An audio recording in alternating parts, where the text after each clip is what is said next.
ठीक है, तो एसी में हम लोग देख रहे थे, तो एसी में अगर डिफरेंट डिफरेंट जो कंपोनेंट्स थे उसको कैसे जोड़ते हैं उसके बारे में हम लोगों ने कुछ बात किए थे। तो मोस्टली जो सवाल हमको करना है, दो तरीका होता है, एक तो फेजर से और एक मैथमेटिकल। तो मैथमेटिकल वाले में इंटीग्रेशन आता है और डिफरेंशियल इक्वेशन पढ़ेंगे तो इंटीग्रेशन कर सकते हैं, कुछ डिफरेंशियल कुछ यूज होता है ई का पावर समथिंग कुछ लिखकर। तो खैर, तो हम इंटीग्रेशन वाला नहीं यूज करेंगे, फेजर डायग्राम से करेंगे, आसानी से क्वेश्चन सॉल्व करेंगे। फेजर वाले में सिर्फ इतना ध्यान रखना है कि किस केस में करंट लैग करता है, लीड करता है, या पोटेंशियल लैग करता है, लीड करता है करंट के रिस्पेक्ट में, और उसी के रिस्पेक्ट में प्लस माइनस करके लिख लेना है। ठीक है। अब अगर हम लोग जानते हैं कि अगर कोई भी अगर बैटरी या सेल होता है उससे पावर होता है। अगर मान लेते हैं कि करंट आई है, जैसे हम डीसी से, जैसे एक बैटरी है, इससे करंट आई ऐसा बना है कि पोटेंशियल भी है, तो हम बोलते थे इसका पावर जो होगा वो वी आई होगा। ठीक। और ये करंट कांस्टेंट होता था, पावर पोटेंशियल कांस्टेंट होता था।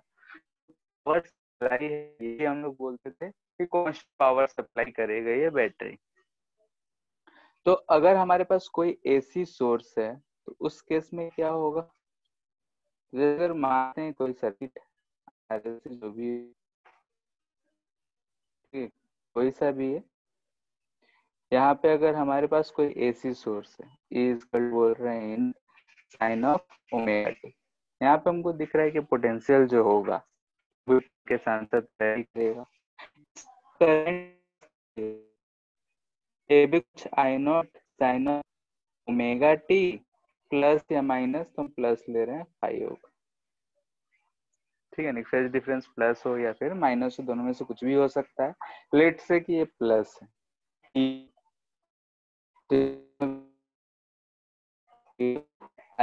देखेंगे तो आ जाएगा ई नॉट, आई नॉट साथ लिख दे रहे हैं, sine of omega T into sine of omega T plus five के लिए, यानी कि टाइम के साथ साथ वेरिएबल है। इसको ट्रिग्नोमेट्री लगा के और थोड़ा सिंपल वे में लिख सकते हैं, लेकिन हम फिलहाल इतना ही छोड़ दे रहे हैं। किसी उतना जब भी टाइम दिया रहेगा, फाइव ये सब दिया रहेगा, तो हम इसी को सॉल्व कर लेंगे, उतना क्या टेंशन लेना है। ये जो है इज इंस्टेंटेनियस पावर। ठीक है, नहीं किसी भी इंस्टेंट किसी भी टाइम पे अगर हम पावर निकालना हो तो डायरेक्टली उस टाइम पे जितना पावर सप्लाई हो रहा है और कितना करंट पास कर रहा है, ये हम पावर बोल रहे हैं। यानी कि पावर किस कर रहे हैं, सोर्स का बात है। एसी सोर्स, अब सोर्स से इतना पावर सप्लाई कराया गया है किसी भी टाइम की। करंट जो एसी सोर्स है उनके थ्रू उस समय जितना करंट पास किया होगा उससे अगर हम पोटेंशियल से मल्टीपल कर देंगे तो पावर मिलेगी। लेकिन हम लोग जो है इसको नहीं कंसिडर करके हम लोग एवरेज लेके चलते हैं, यानी कि एवरेज कंसिडर करते हैं कि किसी भी वन साइकिल में कितना पावर सप्लाई हुआ होगा या कितना पावर लॉस हुआ होगा। तो एवरेज के लिए हम लोग को एक फिक्स टाइम पीरियड में कैलकुलेट करते हैं। तो एवरेज कैलकुलेट करने के लिए जैसे कि हम लोग वन साइकिल या हाफ साइकिल यूज कर रहे थे, वैसे ही यहाँ भी यूज करते हैं। तो यहाँ पे जनरली हम लोग वन साइकिल के लिए यूज करते हैं। तो फॉर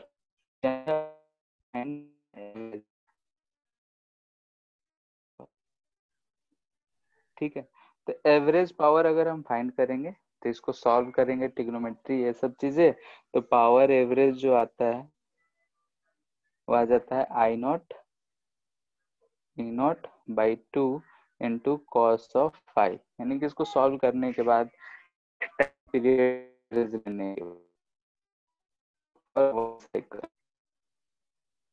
एक साइकिल में एवरेज आता है वो इतना आता है। ठीक है, तो हमको कैलकुलेशन से ज्यादा नहीं है, इसलिए डायरेक्ट लिख रहे हैं कि पी एवरेज आई इन 5/2। यहाँ पे हम इसको क्या लिख सकते हैं,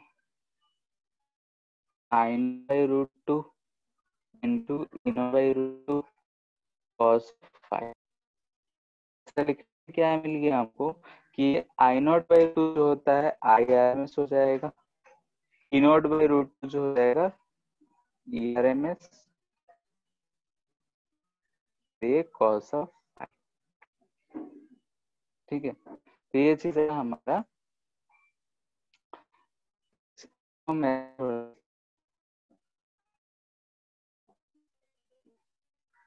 मतलब नहीं है, यानी कि ये जो है हमारा एवरेज पावर है फॉर 1 साइकिल, एक साइकिल में इतना एवरेज। ये चीज हम लोग देखना चाहते हैं। जैसे मान लें डायग्राम बना है, तो हमारा मान लेते ये करंट रिप्रेजेंट कर रहा है, इधर IRMS को ही हम लिख रहे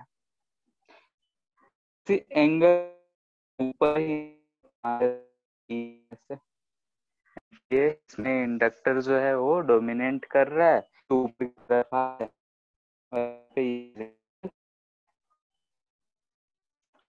तो अगर हम यहाँ पे कंपोनेंट देखें तो ऐसा, तो एक इसका कंपोनेंट इधर आएगा, इस चीज को थोड़ा सा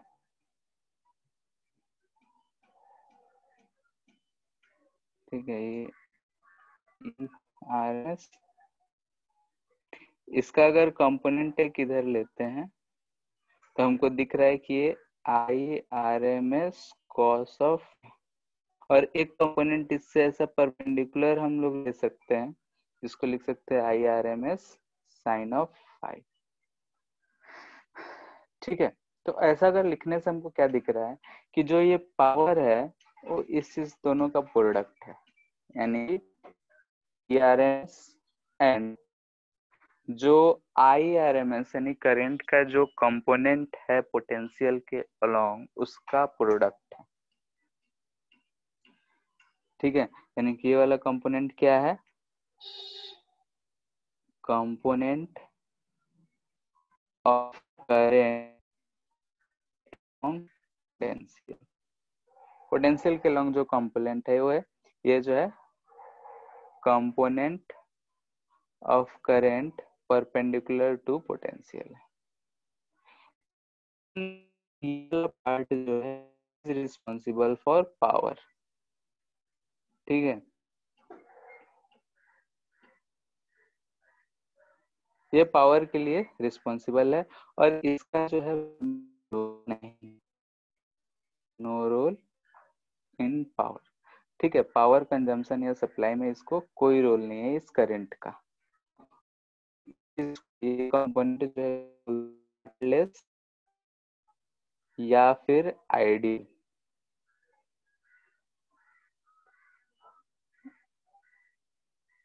DL ही होता है, DL करंट।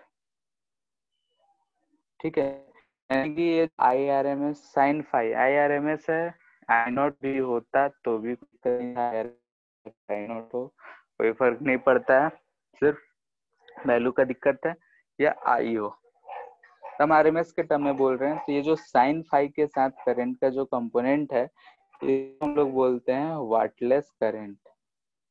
ठीक है, तो इसको हम लोग बोलते हैं I0 साइन 5 भी बोल सकते हैं।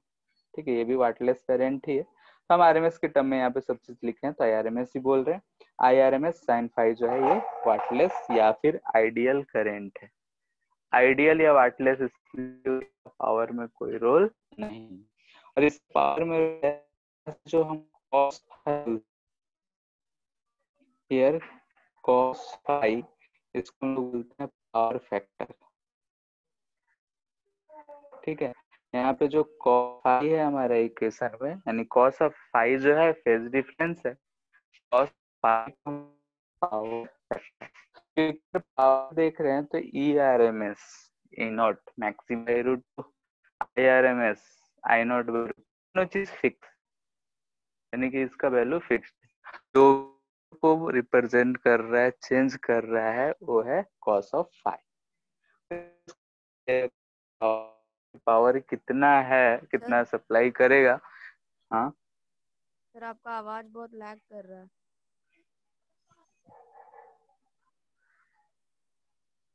हेलो, आ रहा है अभी? सर आ रहा है पर बीच बीच में नहीं पूरा सुनाई दे रहा है। अच्छा, बीच बीच में कट रहा है। Yes sir. ठीक है, जहाँ पे होगा तो जहाँ पे बोलना। अब इतना बात क्लियर है सबको? रिपीट करना पड़ेगा? रिपीट कर दीजिए सर। बोलो। ठीक है, तो जैसे हम लोग पावर का बात कर रहे हैं, तो पावर में हम लोगों ने देखा कि V इंटू आई, अगर किसी बैटरी से जो सप्लाई होता है वो VI होता है। तो ऐसे ही यहाँ पे E और I है, तो EI हमने लिखा। तो इस चीज को ऐसा टाइम के साथ है। अब इसका एवरेज वैल्यू, तो एवरेज वैल्यू हम फाइंड करने आता है 0 से T तक, जैसे हम फाइंड करते हैं वैसे ही फाइंड करेंगे। तो फाइंड करने के बाद ये वैल्यू आता है। ठीक है, तो हमको एवरेज वैल्यू याद रखना है, I naught E naught by two cos of five. अब आई नॉट बाई √2 और ई नॉट बाई √2 लिख सकते हैं, इस टू को अलग अलग तोड़ लिए तो ये चीज जो हमको रिपर दिख रहा है, ये हमको आरएमएस वैल्यू दिख रहा है, तो हम आरएमएस के टर्म में लिख लेंगे। अब इसको थोड़ा सा एनालाइज किए फेजर के रिस्पेक्ट में, तो ऐसा हम कोई भी एक फेज मान लिए, कोई भी फेज डायग्राम मान लिए कि एक तरफ आरएमएस है, आई आरएमएस है, दोनों के बीच का जो एंगल फाई है, फेज डिफरेंस। अब आई के हम दो कंपोनेंट्स लिए, एक अलोंग पोटेंशियल और एक परपेंडिकुलर टू पोटेंशियल। अब दोनों कंपोनेंट्स लेने के बाद हमने देखा कि जो पावर के लिए रिस्पॉन्सिबल है वो रिस्पॉन्सिबल है जो अलोंग। सर फिर से बोलिए, आवाज नहीं आया सर। ठीक है, जैसे कि पावर के लिए करंट का वो कंपोनेंट रिस्पॉन्सिबल है जो पोटेंशियल के अलोंग है, और जो परपेंडिकुलर टू पोटेंशियल है, यहाँ पे हमको दिख रहा है, तो ये पावर के लिए रिस्पॉन्सिबल नहीं है। इसलिए जो ये वाला कंपोनेंट है, इसको हम लोग बोलते हैं वाटलेस या फिर आइडियल करंट। ठीक है, कहीं भी अगर हमको आइडियल करंट या फिर वाटलेस करंट पूछेगा तो हमको डायरेक्ट यही लिखना है। ठीक है, और कंपोनेंट जो है इधर की तरफ जो पावर के लिए रिस्पॉन्सिबल है, तो इसमें कॉस ऑफ फाई आ रहा है, तो इसको हम लोग बोलते हैं पावर फैक्टर। ठीक है, तो ये चीज था इसमें पावर में कि हम लोग को ये सब चीजें ध्यान देना है। अब अगर इसमें हम मैक्सिमम पावर का बात करें,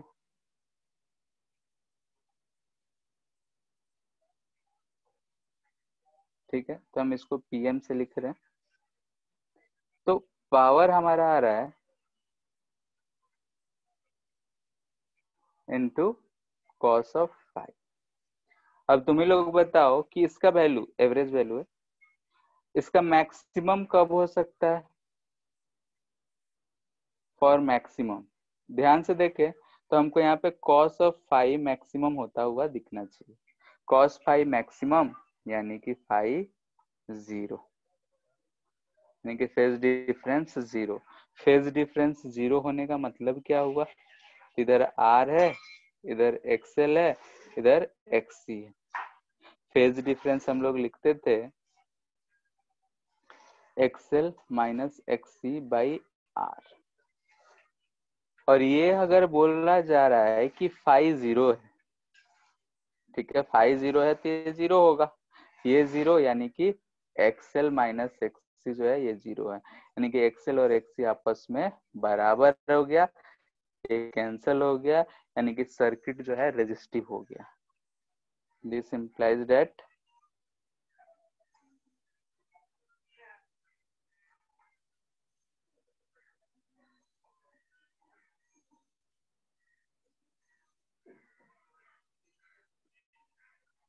ठीक है, यानी कि जब ऐसा कंडीशन हो रहा है तो उस समय पे पावर जो है मैक्सिमम हो जा रहा है। और मैक्सिमम पावर कितना है, तो इस केस में अगर हम देखेंगे तो हम IRMS कितना लिख सकते हैं,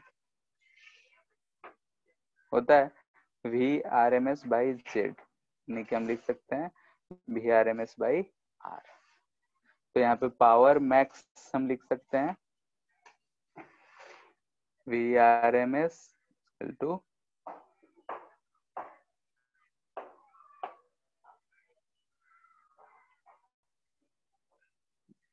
ठीक है, यानी कि मैक्सिमम पावर जो है हम लोग जो पहले से पढ़े हुए हैं वही चीज RMS के टर्म में लिख लेते हैं। सेम वैसा ही दिख रहा है जैसे heat supply, RMS value heat supply represent करता था, तो जो हम लोग पहले STD के लिए पढ़े थे वही चीज यहाँ पे आ गया, ये है मैक्सिमम। ठीक है, अगर यहीं पे अगर हम बोल देते फाई जो है 90 डिग्री आ जाता, तो अगर फाई 90 होता तो पावर जो होता मिनिमम 0 हो जाता। 90 डिग्री होने का मतलब ये हुआ कि रेजिस्टेंस है ही नहीं। ठीक है, अगर यहीं पे हम फाई को बोले इसमें से फाई 90 डिग्री होना यानी कि आर का वैल्यू 0 होना, क्योंकि 10 ऑफ फाई जो हो जाता वो इन्फिनिटी हो जाता, जो कि पॉसिबल नहीं है उतना आइडियल केस में। लेकिन फिर भी अगर कहा जाए तो हम आर को अगर नेग्लेक्ट कर दे सर्किट से तो उस समय पावर जो होगा मिनिमम होगा। क्यों? क्योंकि यहाँ पे 10 ऑफ 90 डिग्री इन्फिनिटी होता है, उसके लिए आर को वैल्यू 0 होना चाहिए। खैर, तो ये है हमारा मैक्सिमम पावर। तो अगर किसी सर्किट में मैक्सिमम पावर, ये चीज हम जो बोल रहे हैं सारा RLC सीरीज सर्किट के लिए है। सारा का सारा जो भी चीज हम लोग पढ़ रहे हैं RLC सीरीज सर्किट।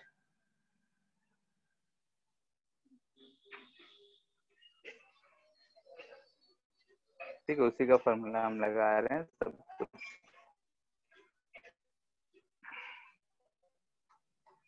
ठीक है, तो इसमें से हमको इंस्टेंटेनियस पावर मिल गया, एवरेज पावर मिल गया और मैक्सिमम पावर मिल गया। तो ये सब चीजें को ध्यान में रखना।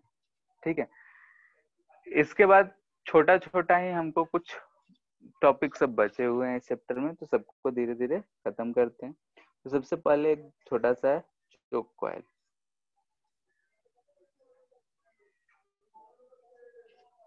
ठीक है, डायरेक्टली क्वेश्चन में ही आता है, फिर भी ये क्या होता है कि consist of a series connection of a inductor and resistance.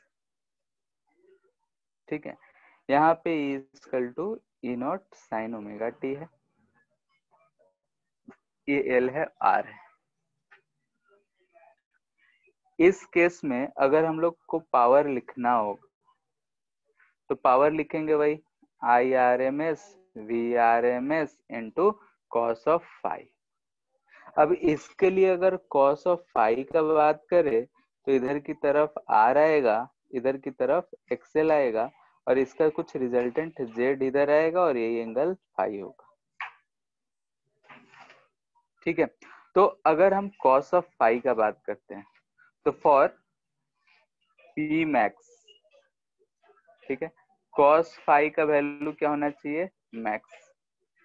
तो कॉस ऑफ फाई क्या है, तो कॉस ऑफ फाई जो है वो बेस अपॉन हाइपोटेनियस है। ठीक है, बेस अपॉन हाइपोटेनियस है, तो यहाँ पे कॉस ऑफ फाई आ गया। इसको मैक्सिमम होने के लिए क्या करें, तो नीचे वाला जो टर्म है डिनोमिनेटर है उसको मैक्सिमम करना पड़ेगा। मैक्सिमम करने के लिए हम आर नहीं बढ़ा सकते, आर को कम ही रखना पड़ेगा क्योंकि ऊपर भी आर है, तो हमको ओमेगा एल का वैल्यू ही बढ़ाना पड़ेगा।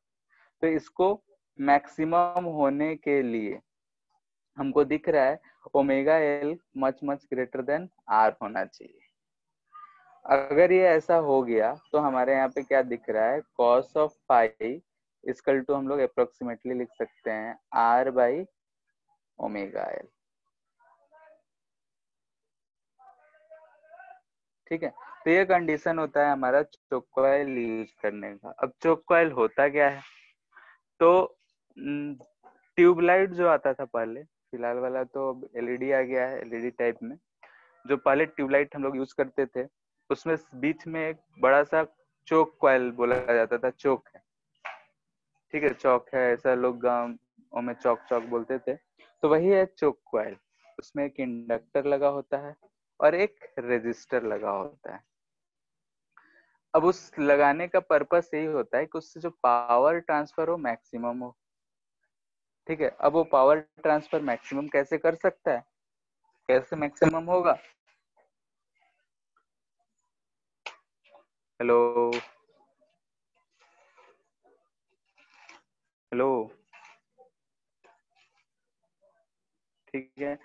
अगर वो पावर ट्रांसफर मैक्सिमम कैसे होगा, तो उसके लिए हम लोगों ने देखा कि पावर का ये फॉर्म होता है और सिर्फ एल और आर है, तो इसी के लिए हम लोग फेज डिफरेंस देखेंगे। तो इसके लिए फेज डिफरेंस देखे तो ऐसा कुछ दिख रहा है, तो कॉस ऑफ फाई मैक्सिमम होगा, तभी ये पावर सप्लाई मैक्सिमम होगा। तो इस जो कनेक्शन है, ये जो कॉइल है, ये जो सर्किट है, इस चीज को बोलते हैं चोक कॉइल। इसमें आर जितना कम करेंगे, ओमेगा जितना ज्यादा करेंगे, उतना ही ज्यादा पावर सप्लाई, ठीक है। तो चोक कॉइल में सिंपली हमसे अगर थ्योरेटिकल पूछता है तो यही पूछता है कि चोक कॉइल क्या होता है, तो बोलेंगे कि एल आर सर्किट का एक सीरीज सर्किट है, जिसमें आर जो होगा बहुत कम होगा, एल का वैल्यू बहुत ज्यादा हो।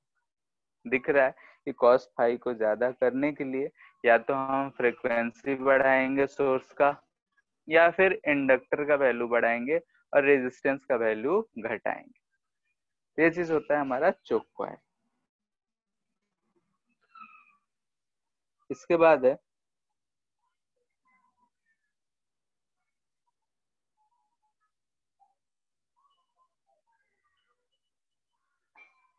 ठीक है रेजोनेंस कंडीशन।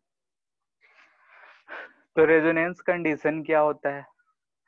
तो रेजोनेंस कंडीशन ऐसा कंडीशन है कि अगर दो वेव का बीच कंपैरिजन हो, जैसे दो वेव अगर एक दूसरे से रिलेटेड हो, तो दोनों का अगर फ्रीक्वेंसी सेम हो जाए तो उसको बोलते हैं रेजोनेंस, ठीक है। जैसे कि अगर हमको चैनल ही रेडियो चैनल सुनना है, कोई भी 92.6 या जो भी है,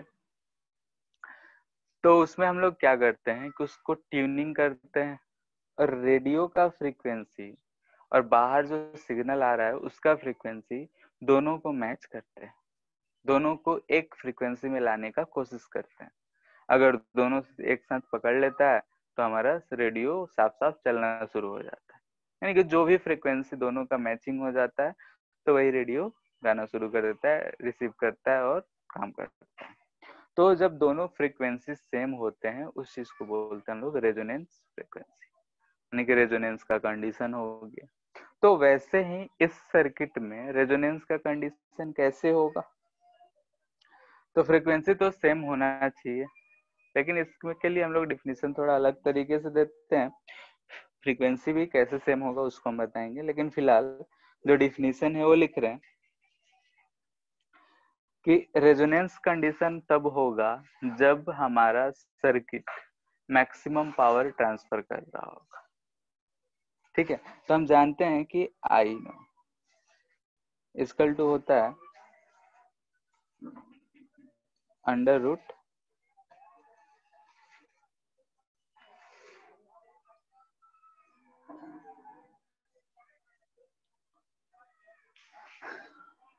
ठीक है, ये चीज होता है। तो यहाँ से भी हम बोल सकते हैं कि मैक्सिमम पावर होने के लिए आई का वैल्यू मैक्सिमम करेंगे, वी अगर मैक्स भी जो है अगर कांस्टेंट है, सप्लाई अगर कांस्टेंट है तो आई का वैल्यू मैक्सिमम करना होगा, ठीक है। तो एंड पावर इक्वल टू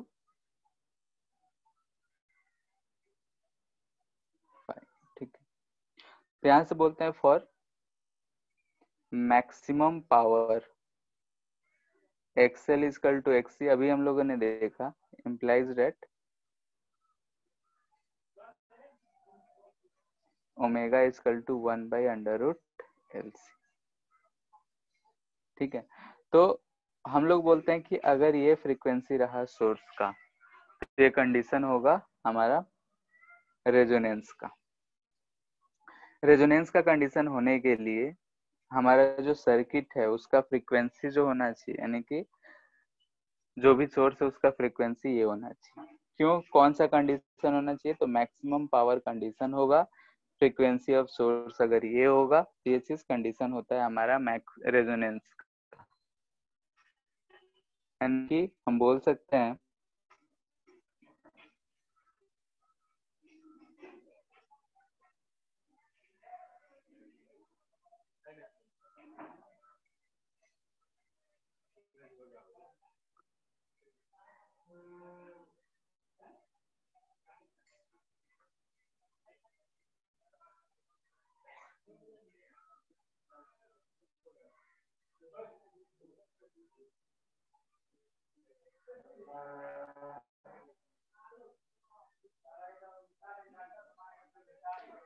ठीक है, ये इसको रहने देते हैं। जब ऐसा कंडीशन हो जाए तो हम बोलते हैं कि जो हमारा आरएलसी सर्किट है वो रेजोनेंस कंडीशन है, रेजोनेंस में।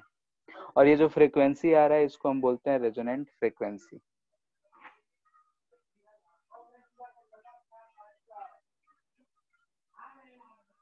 ठीक है, एंगुलर है तो एंगुलर लिख देंगे। अगर हमको फ्रीक्वेंसी एफ लिखना होगा तो ये ओमेगा आर बाई 2 पाई हो जाएगा। इसको हम लिख सकते हैं 1/2 pi under root L C. ये रेजोनेंट फ्रीक्वेंसी हो जाएगा। तो LRC circuit RLC series circuit को अगर हमको उसका पूछा जाए कि रेजोनेंस का कंडीशन या रेजोनेंस कब होगा, तो बोलेंगे जब वो मैक्सिमम पावर ट्रांसफर कर रहा होता है तब उसका कंडीशन रेजोनेंस का आता है। कब? जब एक्सएल इक्वल टू एक्ससी हो जाए। एक्सएल एक्ससी हो जाएगा यानी कि फेज डिफरेंस 0 हो जाएगा। फेज डिफरेंस 0 होगा तो हम बोलेंगे कि सर्किट जो है रेजिस्टिव जैसा बिहेव करेगा, यानी कि सिर्फ रेजिस्टेंस जैसा बिहेव करेगा, क्योंकि एक्सएल और एक्ससी दोनों आपस में कैंसल आउट कर गया होगा, तभी फेज 0 हुआ होगा। और उस समय जो फ्रीक्वेंसी आ रहा है 1/√LC आ रहा है, तो इसको बोलते हैं हम लोग रेजोनेंट फ्रीक्वेंसी। ओमेगा आर है तो एंगुलर फ्रीक्वेंसी, और इसको अगर जनरल फ्रीक्वेंसी में अगर लिखेंगे तो ओमेगा बाई 2 पाई लिख सकते। इसके बाद है variation of I with omega. ठीक है, variation of current with angular frequency. तो आई इक्वल टू होता है, हम मैक्सिमम का ही बात कर लेते हैं,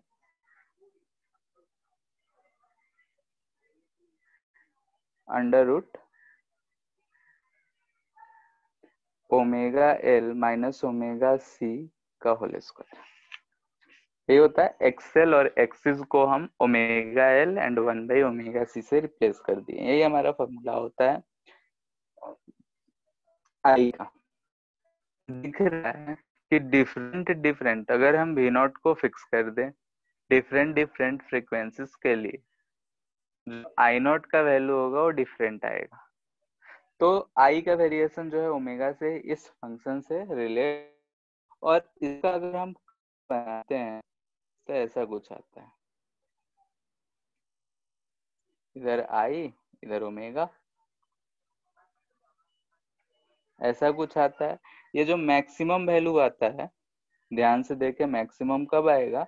जब नीचे वाला टर्म मिनिमम हो, यानी ओमेगा एल और 1/ओमेगा सी आपस में कैंसल आउट कर जाए, यानी कि ओमेगा आर पे आएगा। और इस समय ये जो आएगा इससे मैक्सिमम करंट होगा, और ये मैक्सिमम करंट किसके बराबर होता है? तो आरएमएस के बराबर। ठीक है, तो इस कंडीशन में इसमें मैक्सिमम करंट आईएम होगा और आईआरएमएस होगा।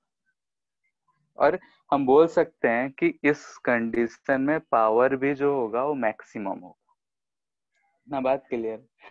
तो ऐसा वेरिएशन होता है हमारा करंट का ओमेगा के लिए।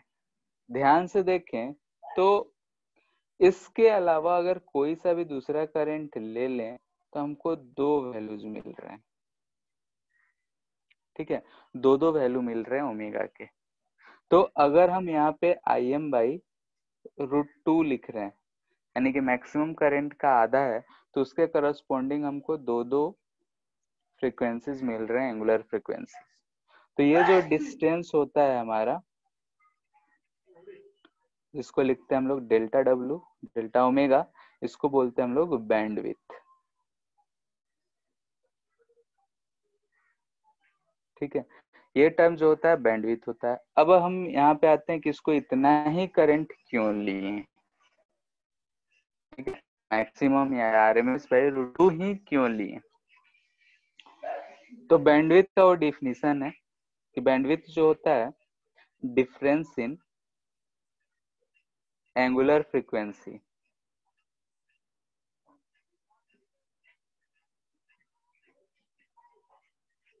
फॉर करंट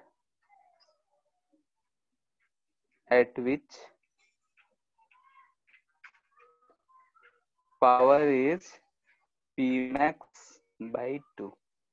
ठीक है, जब सर्किट से मैक्सिमम पावर का आधा पावर हो उस करंट के लिए ओमेगा का वैल्यू जो इतना होता है। तो हम जानते हैं पावर मैक्सिमम जो होता है ये होता है I/RMS² या फिर Im²/R, दोनों को सेम बोले हैं तो इसलिए। तो अगर हम इसका आधा कर दें, 2 लिखें, तो ये किसी I² के लिए मिलेगा। तो अगर हम इसको इससे कंपेयर करें दोनों को, ठीक है, Pmax/2 कर रहे हैं, तो यहाँ पे अगर हम सॉल्व करेंगे तो यहाँ से हमको I का वैल्यू दिख रहा है कि Im/√2 मिलेगा। ठीक है, तो इसके लिए हम लोग बोल रहे हैं कि इस करंट पे जो दो वैल्यू ओमेगा के मिलेंगे, उन दोनों के बीच का जो डिफरेंस होगा इसको बोलते हैं बैंडविड्थ। ठीक है, इस चीज को बोलते हैं बैंडविड्थ। यानी कि अगर करंट का ओमेगा से हम वेरिएशन देखें तो इस तरीके का वेरिएशन आता है। ये ऊपर वाले जो इक्वेशन दे रखा है उसी से बनाया गया है। ठीक है, वो इक्वेशन फिक्स है तो ये कर्व भी फिक्स है, इसमें कोई चेंज नहीं कर सकता है, इस चीज का ध्यान रखना है। तो जैसा है वैसे हमको याद रखना है। जब करंट Im/2 हो, यानी कि मैक्सिमम का √2 टाइम्स हो, 1/√2 टाइम्स हो, उस समय ओमेगा के दो वैल्यू मिल रहे हैं और उन दोनों के डिफरेंस जो होगा वो हमारा बैंडविड्थ होगा। ठीक है, ये बैंडविड्थ के लिए हम क्या कर रहे हैं, वो करंट क्यों लिए हैं, तो यहाँ पे ये जो पावर जो है मैक्सिमम का आधा हो जाए, तो आधा होने के लिए हमने देखा तो Im/√2 का कंडीशन मिलता है, तो ये चीज हमने यूज कर लिया। ठीक है, तो ये चीज होता है हमारा variation of current with omega. अब बैंडविड्थ कैसे कैलकुलेट करें, तो बैंडविड्थ कैलकुलेट करने का तरीका है कि यहाँ पे हमको दिख रहा है I के जगह Im/√2 पुट कर लेना है। Im जो है IRMS है, इसको हम लिख सकते हैं I0/2√2, क्योंकि नहीं I0/2, क्योंकि IRMS I0/√2, तो I0 के टर्म में लिखेंगे तो I0/2 हो जाएगा। इसको पुट करके सॉल्व करेंगे तो हमको क्वाड्रेटिक इक्वेशन मिलेगा, दो सॉल्यूशंस मिलेंगे। ठीक है, वो कर सकते हो। और since equal to V0/√R² plus XL-XC का होल स्क्वायर, यानी कि इसको हम x बोल रहे हैं। सर I²R होगा ना, क्या हुआ, ये I²R होगा ना, I RM²/R लिखो।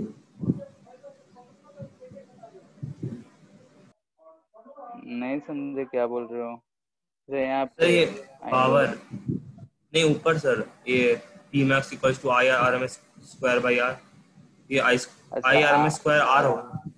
हाँ आर होगा, ठीक है, जगह आर होगा। ठीक है, कंपेयर करेंगे तो इससे अब जैसे यहाँ पे अब हम यही ओमेगा 1 और ओमेगा 2 का वैल्यू सॉल्व कर रहे हैं। एक तो मेथड है कि यहाँ पे हम करंट जो आया इसको जिस फॉर्मेट में भी रखना है रख के सॉल्व कर लें। ठीक है, क्वाड्रेटिक इक्वेशन मिलेगा हमको, रख के सॉल्व करेंगे तो इधर भी ओमेगा का स्क्वायर दिख रहा है, रूट के अंदर है तो स्क्वायर करेंगे दोनों तरफ तो ओमेगा स्क्वायर एक हमको इक्वेशन दिख रहा होगा। क्वाड्रेटिक इक्वेशन है, दो सॉल्यूशन मिलेंगे, एक जो कम वाला होगा ओमेगा 1, जो बड़ा वाला होगा वो ओमेगा 2 मान लेंगे। दूसरा है कि इससे कंपेयर कर लें, तो आई नॉट इक्वल टू क्या है, आरएमएस के टर्म में लिखते हैं, ऐसा लिख सकते हैं एक्स स्क्वायर। वहां तो उस वैल्यू के लिए अगर लिख रहे हैं तो जो हमारा वैल्यू मिल रहा है I equal to V R M S by नीचे जो आएगा वो √2 आ जा रहा है, यही मिल रहा है हमको उस वैल्यू के लिए। ठीक है, करंट का जो हमारा जनरल अगर हम देखें तो ये चीज डिफरेंट डिफरेंट ओमेगा के लिए ये चीज था, और जो हमारा आ रहा है उसको अगर लिखेंगे तो ऐसा लिख सकते हैं, क्योंकि I/√2 है, VRMS/R को IRMS लिख सकते हैं। ठीक है, since IRMS equal to VRMS/R, तो इसको हम लिख सकते हैं।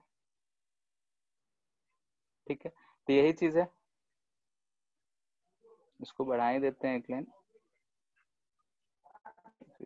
नहीं रहे मैक्सिमम को आरएमएस ही ले रहे हैं, ऐसा लिख सकते हैं। लिखने का सिर्फ मतलब ये था कि हम इसको और इसको कंपेयर करना चाह रहे हैं, तो दोनों को अगर हम कंपेयर करें तो हमको क्या दिख रहा है, √r² प्लस इसको हम एक्स स्क्वायर बोल रहे हैं टोटल टर्म को, इक्वल टू √2r, दोनों तरफ स्क्वायर कर लेते हैं तो r² plus X square equal to 2r²। तो यहाँ से हमको x दिख जा रहा है प्लस माइनस r। ठीक है, ऊपर भी रख के सॉल्व करते कोई दिक्कत नहीं था, यहाँ से भी सॉल्व कर रहे हैं कोई दिक्कत नहीं है। x है तो x क्या है हमारा, ओमेगा l माइनस 1/,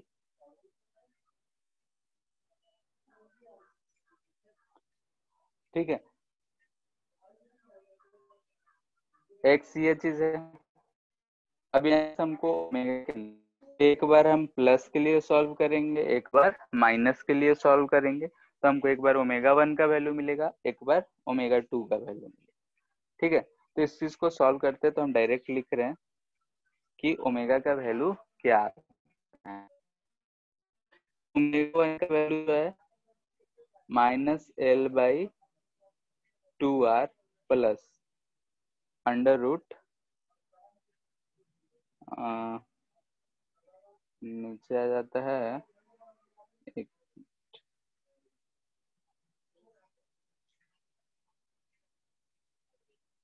इसका कोई जरूरत है नहीं रिजल्ट का, हमको इसका सॉल्व करने के बाद जो मिलेगा उसी का जरूरत पड़ता है, और ओमेगा 2 आ जाता है यहाँ पे plus L/2r plus under root ऊपर नीचे सेम ही रहेगा, क्या रहेगा वही।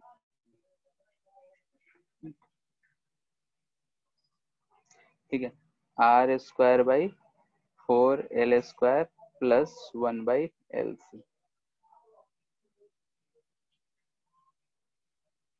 ठीक है, ये चीज, तो इसको सॉल्व करने से ये हमको मिलता है ओमेगा 1 एंड ओमेगा 2 का वैल्यू।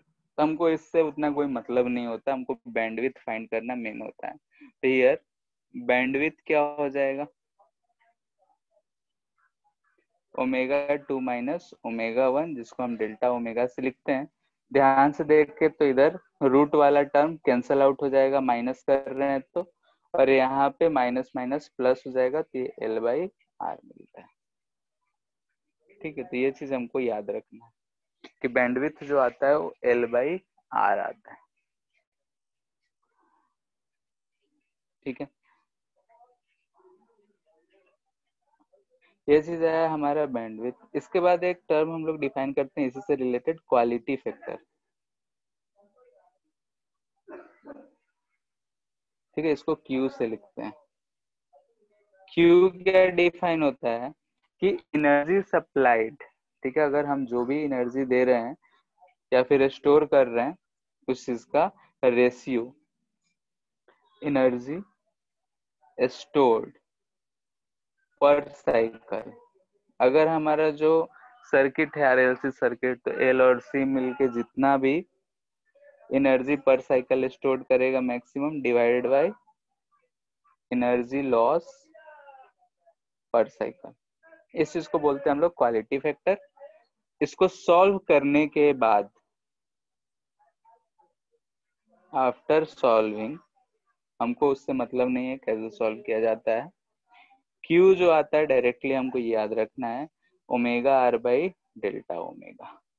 ओमेगा आर क्या है, तो रेजोनेंस फ्रीक्वेंसी, डेल्टा ओमेगा क्या है, बैंडविड्थ। तो इसको हम लिख लेंगे, ये 1/√LC आया था और ये L/R आया था, तो इसको लिखेंगे तो 1/R L/C का अंडर रूट दिख रहा है। तो क्वालिटी फैक्टर ये होता है, इस चीज को याद रखना है। ठीक है, सारा कुछ चल रहा है सीरीज एलआरसी सर्किट के लिए। ठीक है, तो इस चीज को बोलते हैं हम लोग क्वालिटी फैक्टर। कोई भी एलआरसी सर्किट है तो उसका ये क्वालिटी फैक्टर कहलाएगा। इसके बाद एक छोटा सा टर्म है सेलेक्टिविटी।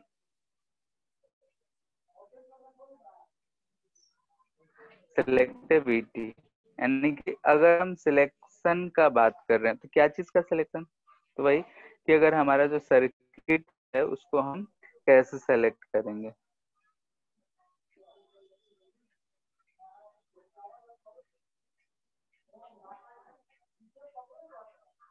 ठीक है, रेजोनेंस सर्किट का सिलेक्शन। तो इसका मतलब क्या हुआ कि जैसे अगर हमको टीवी चलाना है या फिर रेडियो चलाना है, तो हम लोग देखते हैं कि जब चैनल रेडियो में अगर देखे होगे घुमाने वाला जो आता है, आजकल तो डिजिटल आ गया, बटन दबाओ, खैर वो जो हम लोग घुमाने वाला यूज करते हैं, तो उसमें जब हम मूव कर रहे होते हैं तो फ्रीक्वेंसी जो होता है कभी कभी 2 चैनल एक साथ पकड़ लेता है। ठीक है, और किसी एक पॉइंट पे किसी एक फ्रीक्वेंसी पे सिर्फ एक ही चैनल पकड़ रहा होता है। जैसे अभी 92.6 बिग एफएम है, हर जगह चलता है, तो उसके लिए 92.6 हर्ट्ज का हमको लगाना, फ्रीक्वेंसी लगाना पड़ता है। अब जैसे है कि यहाँ पे सिलेक्टिविटी यानी कि अगर हम उसका बैंड विड्थ का बात करें, तो बैंड विड्थ अगर वो ज्यादा रहा यानी 92.6 है तो 92 से लेके 93 94 तक रहेगा। तो जैसे जैसे आगे जाएंगे तो हो सकता है बीच में दूसरा चैनल भी आ जाए। तो जितना कम उसका बैंडविड्थ रहेगा उतना ही ज्यादा अच्छा सेलेक्टिव होगा।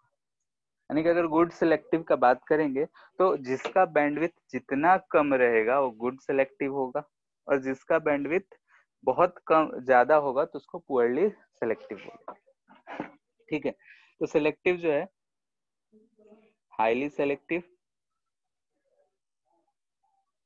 या फिर पुअरली सेलेक्टिव। तो अगर delta omega very less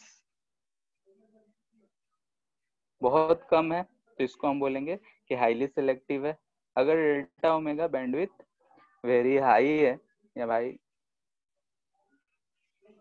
more लिख देते, ठीक है, अगर ज्यादा है तो हम बोलेंगे पुअरली सेलेक्टिव, अगर कम है तो बोलेंगे हाईली सेलेक्टिव। जैसे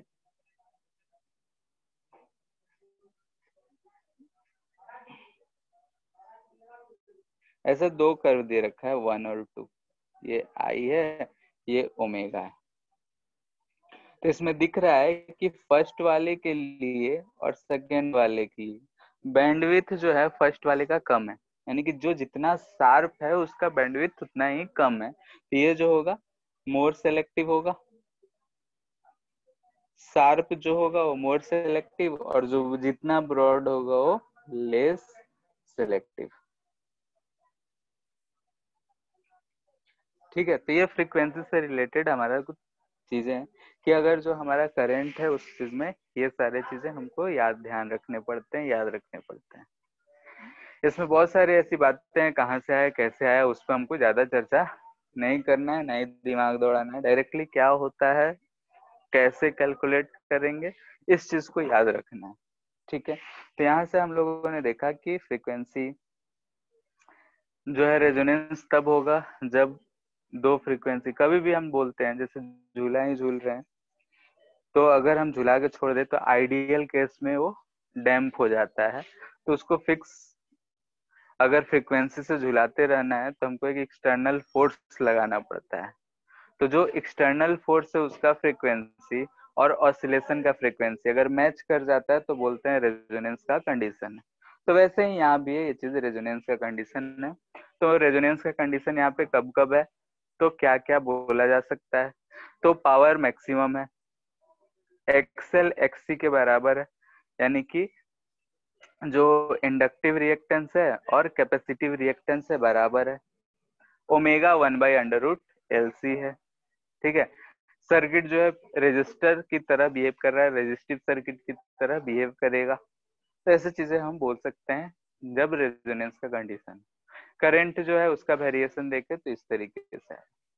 ठीक है, अब इस करंट के वेरिएशन में एक चीज बैंडविड्थ पूछ लिया जाता है। तो बैंडविड्थ जो होता है जब पावर मैक्सिमम का आधा हो उस समय जो करंट होगा उसके लिए दो दो वैल्यू ओमेगा के मिल रहे हैं, उन दो ओमेगा के वैल्यूज का जो डिफरेंस है उसको हम लोग बोल रहे हैं बैंडविड्थ। ठीक है, बैंडविड्थ जो आता है L/R आता है। ठीक है, बैंडविड्थ जो आता है L/R आता है। अगर हमसे पूछा जाए कि बैंडविड्थ का यूनिट क्या होगा, तो L/R का यूनिट जो होता है टाइम कांस्टेंट सेकंड होता है, और ऐसे भी ओमेगा है तो रेडियन पर सेकंड, तो डायमेंशन पर सेकंड का ही होगा। इसके बाद था कि बैंडविड्थ आ गया तो एक टर्म हम लोग छोटा सा डिफाइन करते हैं, क्वालिटी फैक्टर। तो क्वालिटी फैक्टर के लिए कि ओमेगा R/डेल्टा ओमेगा। यहाँ भी दिख रहा है कि जो हमारा LRC सर्किट जो भी हम यूज कर रहे होंगे रेजोनेंस सर्किट, तो जिसका बैंडविड्थ जितना कम होगा उसका क्वालिटी उतना अच्छा हो। ठीक है, अगर L और C फिक्स्ड है तो ओमेगा R फिक्स्ड है। और नीचे बैंडविड्थ का बात किया जा रहा है, तो बैंडविड्थ जब हमारा जितना कम होगा उतना ही ज्यादा जो सर्किट क्वालिटी फैक्टर उसका उतना ही ज्यादा होगा।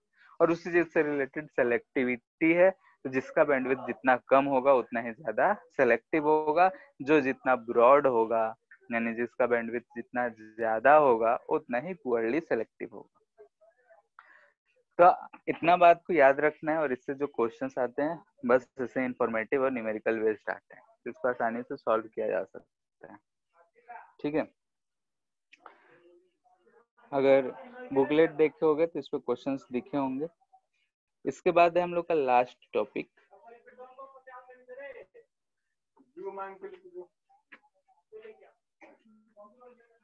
ट्रांसफॉर्मर। ठीक है, लास्ट टॉपिक जो है हमारा ट्रांसफॉर्मर है। तो ट्रांसफॉर्मर क्या होता है? तो ट्रांसफॉर्मर जो होता है हम लोग जानते हैं कि देखे भी हैं बहुत जगहों पे, गली चौराहे अगर जाएंगे तो बहुत चौराहे चौराहे पे दिख जाता है। और ट्रांसफॉर्मर से ही जो सप्लाई होता है घरों में गया होता है। ट्रांसफॉर्मर तक जो पावर आता है, जो बिजली आता है, वहां पे लिखा होता है हाई वोल्टेज, और घर में जो करंट सप्लाई आता है 220 वोल्ट। ठीक है, तो इसका मतलब ये हुआ कि वहां ट्रांसफार्मर तक जो पोटेंशियल है यानी कि जो पावर पोटेंशियल आया, हाई पोटेंशियल का करंट आया, और घर में जो आया पोटेंशियल कम आया। तो ट्रांसफार्मर जो है वहां पे क्या काम किया कि वो हाई पोटेंशियल को घटाकर लो पोटेंशियल घर में सप्लाई करा है। तो ट्रांसफार्मर का यही काम होता है, जो सप्लाई है उसका पोटेंशियल या तो बढ़ाए या फिर घटाए। तो उस चीज के बारे में हम लोग यहाँ पे देखेंगे। तो जैसे अगर हमको सप्लाई का पावर बढ़ाना हो, ठीक है, या घटाना हो, तो टू चेंज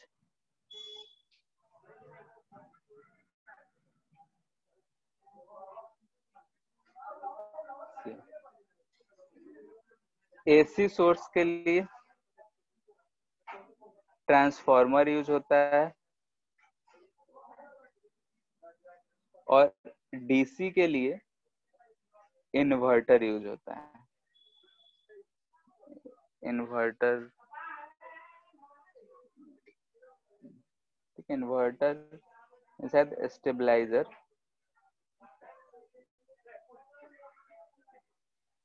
ठीक है, इन्वर्टर ही लिखो, इन्वर्टर से काम हो जाएगा। ठीक है, तो डीसी में इन्वर्टर हम लोग यूज करते हैं पोटेंशियल घटाने बढ़ाने के लिए, या स्टोर करने के लिए, चेंज कन्वर्ट करने के लिए भी उसमें आजकल आ गया है। और ट्रांसफार्मर जो होता है वो एसी सोर्स के लिए होता है। अगर हमको एसी सोर्स देखना है कि अगर एसी सोर्स है उसका अगर हमको पोटेंशियल घटाना या बढ़ाना है तो हम लोग को ट्रांसफार्मर यूज करना पड़ता है। ठीक है, तो एसी ट्रांसफार्मर जो होगा एक डिवाइस होगा जो पोटेंशियल को इंक्रीज या डिक्रीज कर सकता है। इसका कंस्ट्रक्शन कैसा होता है? सिंपल सा कंस्ट्रक्शन और इसका वर्किंग है।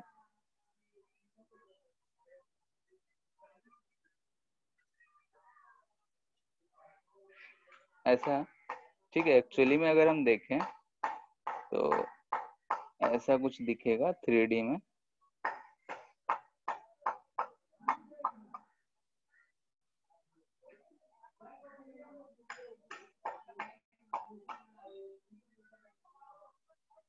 सर ठीक है, इन्वर्टर तो डीसी ऐसा, को एसी में कन्वर्ट करता है ना?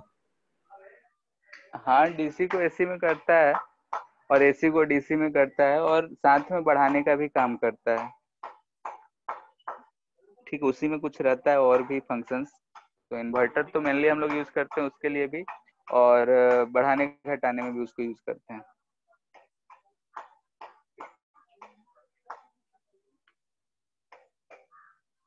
और एक स्टेबलाइजर आता है, तो वो भी कुछ स्टेबल करने के लिए बढ़ाने घटाने में यूज होता है।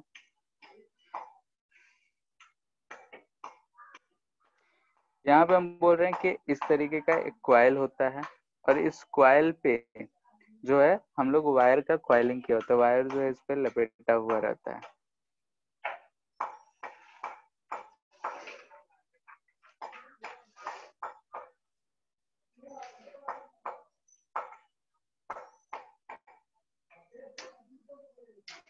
ठीक है, जैसे कि अगर हम बोल रहे हैं कि इन दोनों पे जो है ऐसा,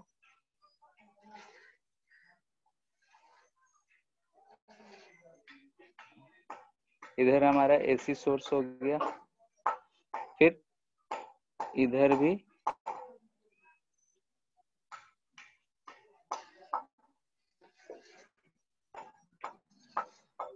ऐसा कुछ, और इधर हम मान लेते हैं कि ये लोड है। इधर एसी सोर्स हो गया, इधर ये लोड है। जिधर सोर्स है इसको हम लोग बोलते हैं प्राइमरी कॉइल, इसको बोलते हैं हम लोग कॉइल। ठीक है, शॉर्ट में पी कॉइल, और इसको एस कॉइल भी बोला जाता है। इसमें करंट जो बह रहा है इसको हम I1 बोल रहे हैं। इसमें जो नंबर ऑफ टर्न्स है उसको हम N1 बोल रहे हैं। इसमें नंबर ऑफ टर्न्स जो है N2 है। इसमें जो करंट कुछ बहेगा वो I2 है। यहाँ जो पोटेंशियल सप्लाई है इसको E1 बोल रहे हैं, और इधर लोड पे जो मिलेगा उसको हम E2 बोल रहे हैं। इस पे भी वैसा ही है, ऐसा वायर है। ठीक है, और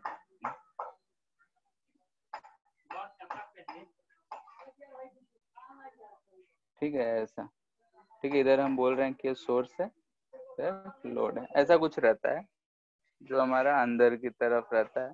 पूरा ट्रांसफार्मर ऐसा ही नहीं रहता है, बल्कि इनसाइड में अगर हम ट्रांसफार्मर के देखते हैं तो ऐसा कुछ सिस्टम रहता है, कॉइल लगा होता है। ठीक है, अब ये वर्क कैसे करता है? तो यहाँ से हमारा एसी सोर्स है, इसमें से करंट गया। करंट अगर इधर गया तो इसमें एक मैग्नेटिक फील्ड इंड्यूस्ड होगा, मैग्नेटिक फील्ड प्रोड्यूस होगा, जो कि इस आयरन कोर से होते हुए ऐसा इसमें चेंज होगा। तो यहाँ से हमको दिख रहा है कि ये मैग्नेटिक फील्ड फ्लक्स बोल देते हैं, फ्लक्स जनरेट हो रहा है, ठीक है, यानी कि मैग्नेटिक फील्ड इसमें किसी एक डायरेक्शन में ऐसे जनरेट हुआ और ऐसा कुछ। तो ये जो मैग्नेटिक फ्लक्स है ऐसा कुछ चेंज हो रहा है। तो अगर हम देख रहे हैं कि अगर फर्स्ट प्राइमरी से वाले के लिए, तो यहाँ पे अगर देखें तो यहाँ जो है करंट I1 है, I1 AC सोर्स है तो टाइम के साथ साथ वेरी कर रहा होगा, यानी कि यहाँ पे टाइम के साथ साथ वेरी कर रहा होगा। तो φ1 अगर लिखेंगे तो एरिया इनटू जो मैग्नेटिक फील्ड उसके कारण प्रोड्यूस हुआ है, ठीक है, मैग्नेटिक फील्ड जो प्रोड्यूस हुआ वो लिखेंगे। E1 अगर लिखते, ठीक है, तो E1 लिखेंगे तो इसी का d∅1/dt,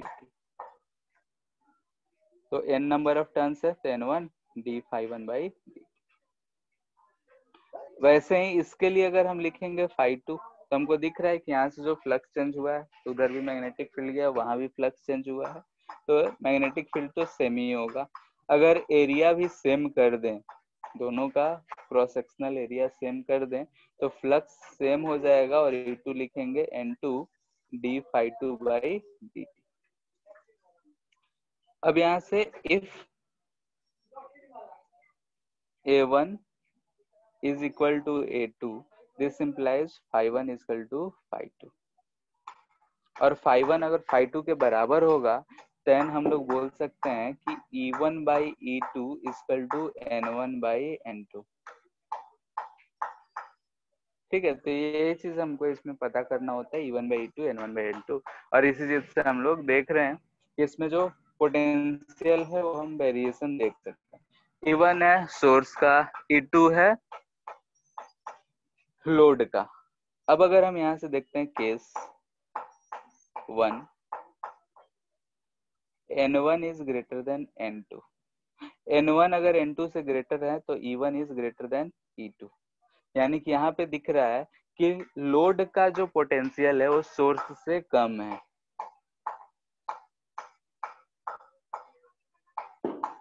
लेस देन सोर्स, ठीक है। अगर इसको हम लोग देख रहे हैं कि जो ट्रांसफार्मर है वो पोटेंशियल को घटाने का काम कर रहा है, तो इस ट्रांसफार्मर को बोलते हैं स्टेप डाउन ट्रांसफार्मर, यानी कि जिस ट्रांसफार्मर में अगर number of coils of source is greater than number of coil in load, तो हम लोग बोलेंगे सेकेंडरी में और प्राइमरी में, प्राइमरी का अगर नंबर ऑफ कॉइल जो है, नंबर ऑफ टर्न्स जो है ज्यादा है एज कम्पेयर टू सेकेंडरी, तो हम लोग देख रहे हैं कि ये जो है स्टेप डाउन ट्रांसफार्मर की तरह बिहेव कर रहा है, यानी कि अगर ऐसा रहेगा तो हम बोलेंगे उसको स्टेप डाउन ट्रांसफार्मर, जो कि चौराहे जहां भी लगा होता है वो पोटेंशियल को घटा के ही घर में बेचता है, तो जो ट्रांसफार्मर होता है वो स्टेप डाउन ट्रांसफार्मर होता है। Case 2, if N1 is less than N2, यानी कि प्राइमरी वाइंडिंग जो है वो सेकेंडरी से कम है, तो यहाँ से दिख रहा है कि जो पोटेंशियल है वो बढ़ेगी, तो load potential is higher than source, ठीक है, सोर्स से लोड ज्यादा हो गया तो इसको बोलते हैं हम लोग स्टेप अप,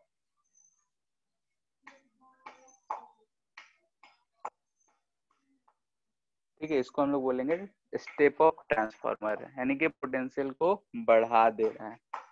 यानी कि ये जो ट्रांसफार्मर लगा होता है जहाँ पावर हाउस होता है, यानी कि जहाँ से बिजली हर शहर में सप्लाई होता है, या फिर बोल सकते हैं डैम वैम जहाँ पे बिजली प्रोड्यूस किया जाता है, वहाँ पे जो बिजली प्रोड्यूस होता है तो उसको हम लोग दूर शहर में भेजते हैं, तो जो वहां से जो बिजली सप्लाई होता है देखोगे कि उस पे लिखा होता है वेरी हाई वोल्टेज वायर, ठीक है, और दूर दूर से आता है, तो अगर देखेंगे कि इस जगह एकदम जो खंबा होता है वेरी हाई वोल्टेज, तो दूर ट्रांसफर होता है तो हम पहले भी जानते हैं कि हाई पोटेंशियल देते हैं ताकि हीट लॉस कम, साथ में हीट लॉस कम हो तो हाई पोटेंशियल हमको भेजना है, तो प्रोड्यूस हुआ तो हाई पोटेंशियल कैसे देंगे, तो एक वहां पे स्टेप अप ट्रांसफार्मर लगा के पोटेंशियल हाई कर देते। अब जैसे ही शहर के पास आया, शहर में घर में भेजना है तो उतना पोटेंशियल नहीं भेज सकते हैं, वहां एक स्टेप डाउन ट्रांसफार्मर लगा देते हैं जो कि पोटेंशियल को कम करके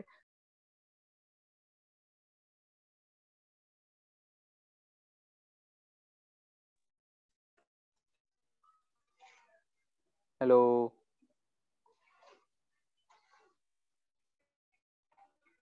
हेलो यस सर। ठीक है, ये डाउन और स्टेप अप ट्रांसफार्मर ये किस चीज पे बेस्ड है? तो एक कॉइल से करंट पास हुआ तो उससे जो फ्लक्स चेंज हुआ वो दूसरा कॉइल फ्लक्स को चेंज कर रहा है। तो इस तरीके से हम लोग इस चीज पे बेस्ड इसका प्रिंसिपल है और हम लोग ऐसे देख रहे हैं। अब ये हो गया टाइप्स। अगर हम लोग इसका एफिशिएंसी का बात करते हैं, ये पावर का बात कर रहे हैं, तो हम लोग ये जानते हैं कि जो सप्लाई होता है पावर वो सेम होता है और उसी के रिस्पेक्ट में बोलते हैं कि हाई पोटेंशियल वायर से हम लोग सप्लाई करते हैं बाहर में। तो पावर अगर लिखे तो सोर्स के लिए अगर बोले तो P1 लिखेंगे E1 into I1 and P2 लिखेंगे E2 इंटू I2। तो if there is no loss in power, अगर पावर में कोई लॉस नहीं है तब हम बोल सकते हैं P1 जो होगा P2 के बराबर होगा और E1 by E2 equal to I1 by I2 लिख सकते हैं। I2 by I2 by I1, यानी कि इसको लिख सकते हैं बाई,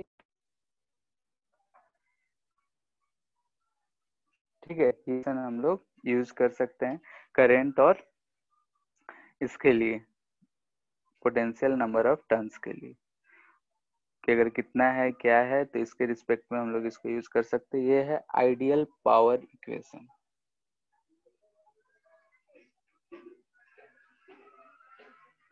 इस इक्वेशन बोलते हैं आइडियल पावर इक्वेशन, जो मोस्टली क्वेश्चन ट्रांसफार्मर से रहेंगे, इसी से रहेंगे।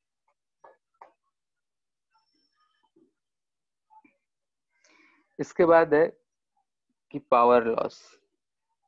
ऐसा है नहीं कि पावर लॉस होगा नहीं, पावर लॉस तो दो टाइप्स के पढ़ते हैं हम लोग इसमें। फर्स्ट कॉपर लॉस और सेकेंड आयरन लॉस, ठीक है। कॉपर लॉस का लॉस हो गया, कॉपर कुछ होगा खत्म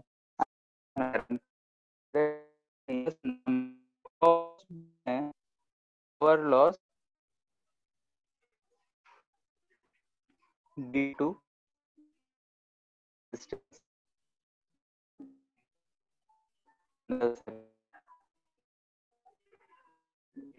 ठीक है। सर्किट में हम जानते हैं कि कॉइल यूज कर रहे हैं, आयरन यूज कर रहे हैं, बहुत कुछ यूज कर रहे हैं, उसका कुछ ना कुछ रेजिस्टेंस होगा और उसके थ्रू कुछ ना कुछ पावर लॉस हुआ होगा।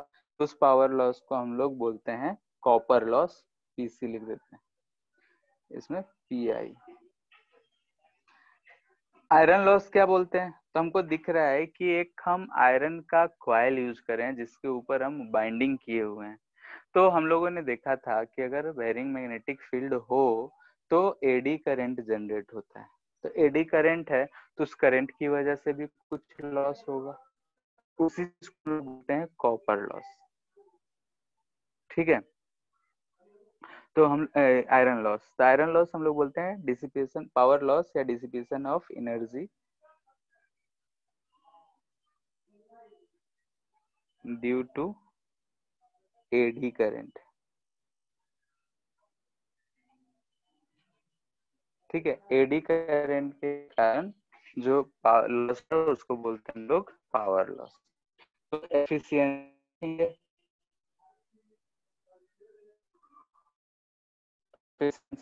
पावर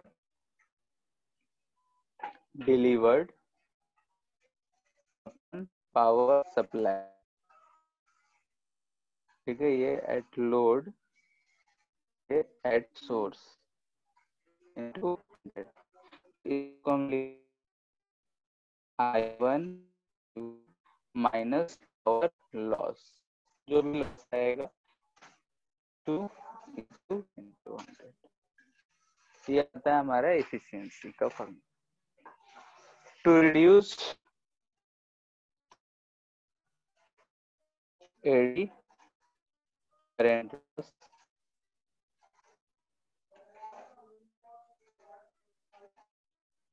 एडी करंट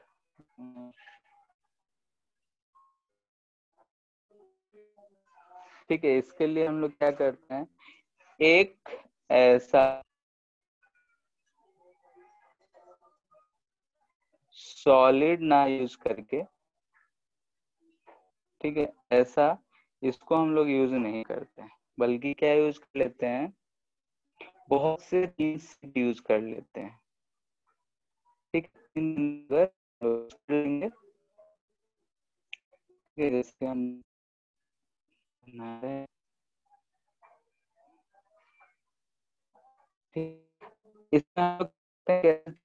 मतलब सीट यूज कर लेते हैं, ऐसे सॉलिड मेटेरियल यूज करके ये सीट सर यूज कर आवाज नहीं आ लेते रहा। हैं ऐसा।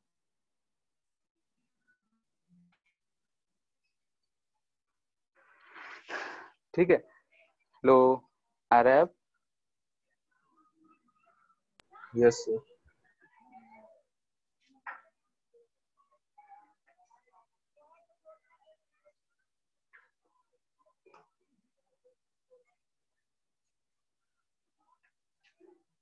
ठीक है, जो हम कॉइल बनाते हैं इसमें एकदम छोटा छोटा पतला पतला सीट यूज कर लेते हैं। ठीक है, अगर मान लेते हैं कि एक को ऐसा खोल के रखे हो तो ऐसा हमको एक सीट मिलेगा। ठीक है, ऐसे सीट को अगर हम लोग चिपका चिपका के रखेंगे तो इससे क्या होता है कि हमको एक मोटा परत मिलेगा नहीं, क्योंकि इस साइड में ही, इधर साइड में ही, दोनों तरफ इस साइड में ही जिधर कॉइलिंग था उधर ही एडी लॉस होगा। ठीक है, तो उस एडी लॉस को कम करने के लिए हम लोग सॉलिड कॉइल नहीं रखकर, सॉलिड आयरन का नहीं रखकर ये चीज यूज करते हैं। ठीक है, ऐसा सीट हम लोग यूज करते हैं। तो ये था हमारा इसमें से जो भी ट्रांसफार्मर है, ट्रांसफार्मर के बारे में। ट्रांसफार्मर जो वर्क करता है तो इसी प्रिंसिपल पे वर्क करता है कि अगर हम एक कॉइल में करंट चेंज कर रहे हैं तो उसके थ्रू मैग्नेटिक फील्ड जनरेट हुआ, उस मैग्नेटिक फील्ड के कारण कुछ फ्लक्स चेंज हो रहा है, वो दूसरे में जाके चेंज कर, यानी कि यहाँ पे वो सेल्फ हो गया, यहाँ पे दूसरे के लिए कर रहा है तो म्यूचुअल का। तो अगर एरिया सेम है, मैग्नेटिक फील्ड सेम जनरेट हुआ है, तो हम बोलेंगे कि फ्लक्स सेम होगा, तो इससे हम रेशियो लेके ये चीज इक्वेशन निकाल लिए। फिर पावर से लेके करंट का अगर ध्यान दे तो E1 और I1 में रिलेशन जो है इनवर्स का है। ठीक है, यहाँ पे गलती होता है, पोटेंशियल वाला सब याद रखते हैं, E1/E2 = N1/N2, और हमारे मन में हमेशा से ओम्स लॉ चलता है कि is directly proportional to I, तो हम भी I1/I2 = N1/N2 लिखते हैं और सॉल्व करके आते हैं। ठीक है, बहुत लोग ऐसा गलती करते हैं, तो इस चीज को ध्यान रखना है कि यहाँ पे I2 है और ये I1 है।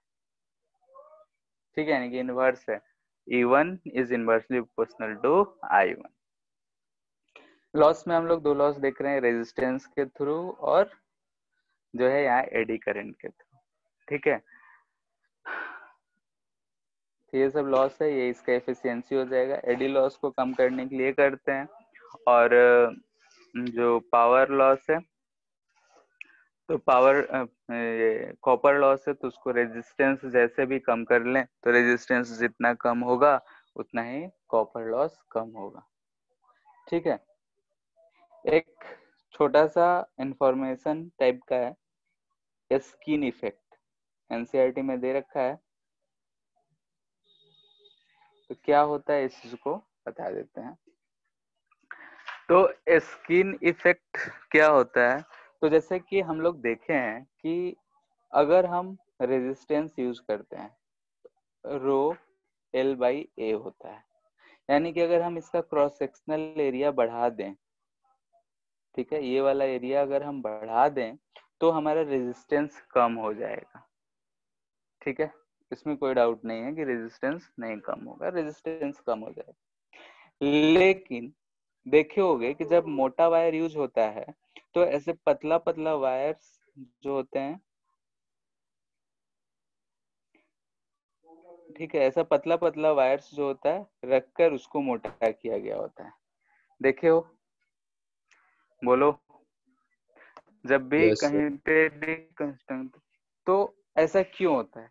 जब हाई पावर हम लोग करते हैं तो रेजिस्टेंस कम करने के लिए उसका थिकनेस मोटा किया जाता है, ये जरूरी है। लेकिन हम लोग एक ही उतना मोटा वायर यूज नहीं करते हैं, पतला पतला वायर्स को हम लोग यूज करते हैं। रीजन क्या है कि जो करंट बहता है इसमें, मान लेते हैं ये थिक रहता और इसमें से करंट बहता, तो जो इलेक्ट्रॉन थे, इलेक्ट्रॉन बहना शुरू हुए, उसमें रिपल्सन होगा। ठीक है, जो भी इलेक्ट्रॉन्स क्रॉस सेक्शन में बह रहे थे रिपल्सन होगा, और इलेक्ट्रॉन्स हमको यहाँ पे और इधर ही बहता हुआ ज्यादा मिलेगा। बीच वाले इफेक्ट, बीच वाले एरिया में करंट नहीं बह रहा होगा। ठीक है, यानी कि मिडिल सेक्शन में अगर हम देखेंगे तो करंट ज्यादा नहीं मिलेगा। मोस्टली करंट जो होगा अपर पोर्शन पे होगा। तो हमारे बॉडी का स्किन जो होता है अपर पोर्शन पे होता है, तो इसीलिए इसको बोलते हैं स्किन इफेक्ट। ठीक है, अब इसी इफेक्ट को कम करने के लिए इस तरह का वायर हमको बना के मिला होता है। अब पतला पतला कर दिए तो सबके थ्रू जा रहा है।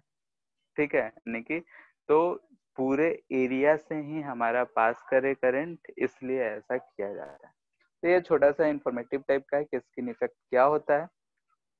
तो अगर हम किसी भी थिक वायर से करंट पास करें तो उसमें इलेक्ट्रॉन्स जो मूव करते हैं उसमें रिपल्सन होगा, और रिपल्सन होने से वो मतलब कि आउटर सरफेस मूव करेंगे, आउटर सरफेस करते हुए ज्यादा मिलते हैं। तो यानी कि हम बोल सकते हैं कि स्किन के पास जैसे बॉडी है उसका आउटर सरफेस स्किन होता है, तो वैसे ही उसका इफेक्ट है, तो इसलिए इसका नाम दे दिया गया है स्किन इफेक्ट। अब इस स्किन इफेक्ट को कम करने के लिए ही वायर्स को जो है तरीका बनाना है। अगर हम थिक वायर हो, थिन वाले भी करते हैं। ठीक है, तो ये हाँ, तो इतना ही हम लोग को इस चैप्टर में पढ़ना है। तो एसी वाला जो भी एक्सरसाइज है उसको कंप्लीट करो, और कल शायद हम लोग का क्लास है भी नहीं, परसों छुट्टी ही है। तो ईएमआई और एसी दोनों मॉड्यूल कंप्लीट करो, जो भी डाउट है उसको पूछ लो। सैटरडे को हम लोग ईएमडब्ल्यू देखेंगे। ठीक है, इलेक्ट्रोमैग्नेटिक वेव। इलेक्ट्रोमैग्नेटिक वेव में भी हमको ज्यादा पढ़ना है नहीं, थोड़ा बहुत ही है। डिस्प्लेसमेंट करंट, इलेक्ट्रोमैग्नेटिक वेव क्या होता है, मैक्सवेल इक्वेशन। उसके बाद स्पेक्ट्रम है, तो स्पेक्ट्रम में हम कुछ नहीं कर सकते हैं, जैसे जो फ्रिक्वेंसी रेंज दिया हुआ है वैसे याद करना पड़ेगा। क्या क्या फंक्शन होता है वो भी याद करना पड़ेगा। तो एनसीईआरटी में जितना दिया है उतना ही याद करना है, ज्यादा कुछ नहीं करना है। तो नेक्स्ट सैटरडे को हम लोग इलेक्ट्रोमैग्नेटिक वेव देखेंगे, और वो मोस्टली 1 घंटे में खत्म हो जाएगा। ये याद करने वाला है तो उसमें तो याद करना ही पड़ेगा, तो बस एक्सप्लेन कर देंगे कैसे होता है। बाकी डिस्प्लेसमेंट करंट और इलेक्ट्रोमैग्नेटिक वेव क्या होता है, कैसे प्रोपोगेट करता है, क्या क्या इक्वेशंस होंगे, वो सब चीज हम लोग देख लेंगे। स्पेक्ट्रम वाला पोर्शन जो है उसको याद करना है, तो एक बार खुद से भी देख लेना एनसीईआरटी से कि क्या क्या है कैसा है, तो समझ में आएगा। ठीक है, बाकी शुरू वाला चीज छोड़ सकते हो। ठीक है, आज के लिए इतना ही रहने दे रहे हैं, एंड कर रहे हैं। किसी को हाँ सर बोल रहे थे कल जो लास्ट में आप बताए थे ना सर आरएलसी सर्किट का ये पैरेलल वाला, हाँ वो ना फिर से रिपीट कर दीजिए ना सर, क्योंकि कल आपका आवाज नहीं आ रहा था क्लियरली। ठीक है, 1 मिनट उसी पे बता देते हैं। ठीक है, इसमें कौन सा पार्ट? सर सबसे लास्ट में जो पैरेलल वाला केस लिए था। यही है, जैसे कि अगर हम लोग पैरेलल एलआरसी सर्किट लेते हैं तो यहाँ पे हर जगह दिख रहा है कि सर्किट के बीच में ये पैरेलल है। ठीक है, यहाँ ध्यान से देखो, ये पैरेलल है तो हर के क्रॉस पोटेंशियल क्या होगा, और अगर हम पोटेंशियल सेम होगा तो इसको हम ऐसे कंसीडर कर सकते हैं, एक एल प्योर एल, एक प्योर आर और एक प्योर सी। ठीक है, ऐसा हम 3 सर्किट एज्यूम कर सकते हैं, सब में potential same, L R A सी कर सकते हैं। तो इसी के बेसिस पे हमने ऐसा 3 चीज लिख लिया, इसमें आई एल बह रहा होगा, इसमें आई आर बह रहा होगा, इसमें आई सी बह रहा होगा। तो तीनों में हमने देखा तो I L I C I R लिख लिया। अब यहाँ ध्यान से देखे तो आई है I1 plus I2 plus I3 है। अगर हमको आई फाइंड करना है तो उसके लिए हमको ऐसा फेजर डायग्राम बनाना पड़ेगा। पोटेंशियल सब में सेम है तो इसलिए हम इसको हॉरिजॉन्टल रख लिए रेफरेंस के लिए। अब करंट थ्रू रेजिस्टेंस इसी के फेज में होगा तो इसके लिख लिए। आईसी जो होता है इस पोटेंशियल से 90 डिग्री लीड करता है तो ऊपर रख लिए। आईएल जो होता है वो लैग करता है तो इसको नीचे रख लिए। अब हम जानते हैं कि आई जो है इनवर्सली प्रोपोर्शनल टू एक्स है, तो वहां पे हम लोग भी डायरेक्टली प्रोपोर्शनल टू एक्स था तो आर एक्सएल और एक्ससी लिखे थे, तो यहाँ पे हम लोग 1/r 1/xc और 1/xl यूज कर रहे हैं। अब मान लेते हैं 1/xl एक्स आता है तो इधर की तरफ 1/z आएगा, और 1/z फाइंड करने के लिए पैरेलल में हम लोग 1 यहाँ से हम कि ये वेक्टर फॉर्म है तो 1/xc xc माइनस एक्सएल या एक्सएल माइनस एक्ससी का स्क्वायर प्लस ये लिख रहे हैं। और इस चीज को एडमिटेंस बोलते हैं, इसका जो यूनिट होगा ये महो होगा। ठीक है, उल्टा ओम। यही चीज हम लास्ट में बोले थे कि ये चीज होता है। सर वहाँ पर जो एक्सेल ऊपर की तरफ होगा ना सर, वो जो ग्राफ प्लॉट किए ना, देखो जैसे कि ये वाला चीज में है यहाँ उसके पे ऊपर वाला ग्राफ सर।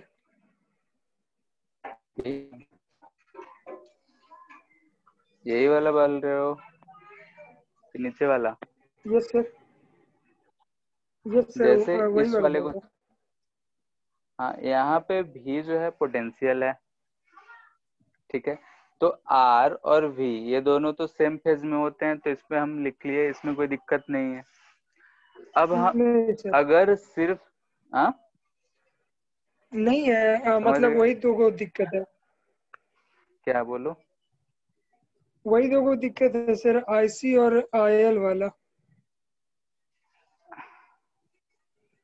हम बता रहे हैं जैसे कि हम लोग पहले पढ़े हैं तो जो पोटेंशियल होता है, ठीक है, हमने यही देखा था कि आई लिखते थे तो इधर वीएल आता था, इधर वीआर आता था और इधर वीसी था। हम लोग ये देखते थे, याद है? करंट के रिस्पेक्ट में सीरीज में, याद यस है? Sir, yes sir.